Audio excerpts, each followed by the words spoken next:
आज या ठिकाणी शहरामधल्या काही विविध महत्त्वाच्या कामांना मंजुरी देण्यात आली। यामध्ये काही रस्त्याची कामं आहेत, काँक्रीटीकरणाची आहेत, काही वृक्ष लागवडीची आहेत। त्याचबरोबर या ठिकाणी काही प्रस्ताव शाळेच्या विद्यार्थ्यांना बुक जे आपण CBSE विद्यार्थ्यांना बुक दिले त्यांचं वाटप केलेलं आहे, त्याची तो प्रस्ताव आहे। आणि मुलांना या ठिकाणी जेवण देण्याचा प्रस्ताव म्हणजे अन्न देण्यासाठी जो मुलांना खाऊ वाटप आपण करतो, भोजन देतो, त्या संदर्भामध्ये अनेक असे महत्त्वाचे काही ठराविक प्रस्ताव होते, त्यांना सर्वांना मंजुरी देण्यात आलेली आहे। आणि जो डेब्रिजचा एक प्रस्ताव होता त्या ठिकाणी आज या ठिकाणी तहकूब केलेला आहे। दुसरा एक विषय आहे आयर्लीमधला, तो एक या ठिकाणी विषय तहकूब केलेला आहे।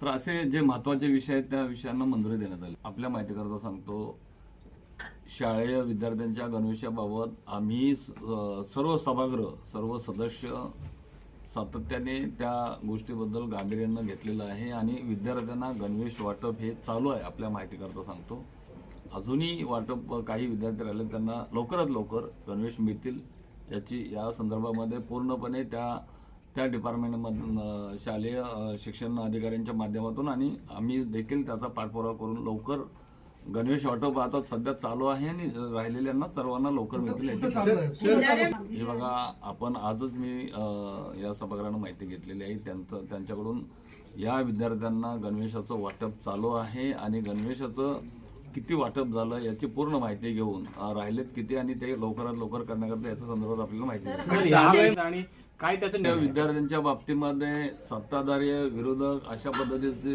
कोणाची या ठिकाणी भावना नाही। आपली एकच मागणी आहे की शालेय विद्यार्थ्यांना गणवेश मिळाला पाहिजे आणि ते विद्यार्थ्यांना त्यापासून वंचित राहता कामा नये, लवकरात लवकर त्या ठेकेदाराच्या माध्यमातून मिळाले पाहिजे। या संदर्भामध्ये सातत्याने सर्व सभागृह आणि सर्व सदस्य आम्ही गांभीर्याने त्या ठिकाणी घेतलेलं आहे आणि सध्या गणवेशाचं वाटप चालू आहे की अजून काही जे राहिले असतील त्यांना लवकर देण्याचा आदेश ठिकाणी आपल्या माहितीकरता सांगतो। महिला बचत गटाच्या संदर्भामध्ये आम्ही सुद्धा महिला बचत गटांना यापुढे ज्या आपल्या महानगरपालिकेच्या ज्या सुविधा आहेत त्या देण्याचं काम आमचं सुद्धा मानस आहे, परंतु आता विद्यार्थ्यांना गणवेश उपलब्ध करून देणं आणि ते लवकरात लवकर ते महिला बचत गटाच्या माध्यमातून होणं अशक्य होतं।